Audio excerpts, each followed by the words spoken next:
Hello everyone, and welcome to another update on my 40-gallon African cichlid aquarium. I did a few updates I did a few changes to the system as these months progress. So I kind of want to touch up on it within these several minutes. All right. So the first obvious thing that you'll find here is the bubble system. Added a system of bubbles, and it's looking pretty nice. Hey, I got this big bubble glopping out of here. I didn't know that actually happened.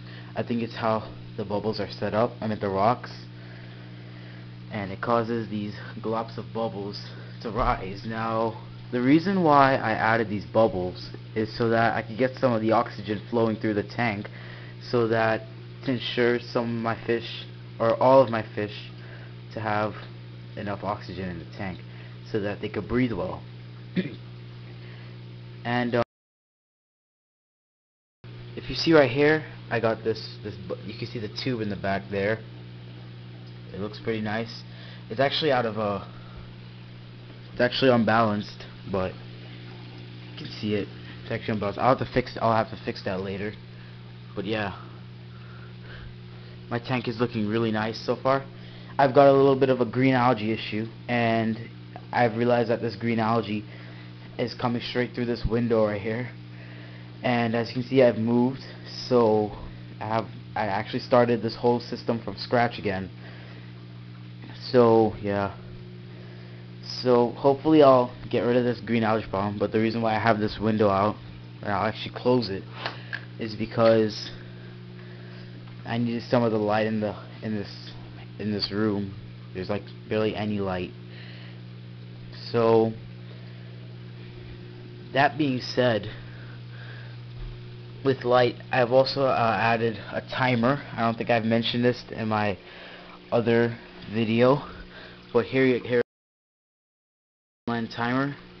It's kind of hard to see, but and it's controlling this one light system, these T5s, these Coral Lives. So yeah. Also, I've looked at some of the other videos, some reef videos, some African cichlid videos, and I've seen that when they had their wet dries, most of them don't have wet dries, but some of them do.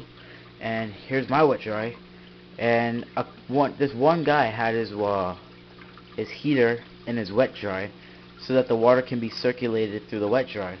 And here's my heater. My heater is like, yeah, it's kind of hard to see it. It's right by the pump. There's the pump where the PVC is, and then here's the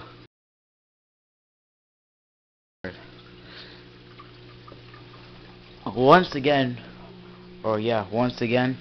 my check valve broke, so I've added another new one. That check valve actually came with the bubble system, but since the bubble system doesn't siphon in, I have no clue. It should be siphoning in, but I haven't seen any sign of my bubble system siphoning through my airline tubing. And then here's my air pump. So yeah, I've also had this spout problem. I think I gotta fix it, and I've accidentally added 3 holes right here to kind of break the siphon instead of using the ball joint underneath my system to stop the siphon. So that wasn't working. So what I had to do was go ahead and drill some holes. When I turned on the pump, it wasn't going as I thought it would.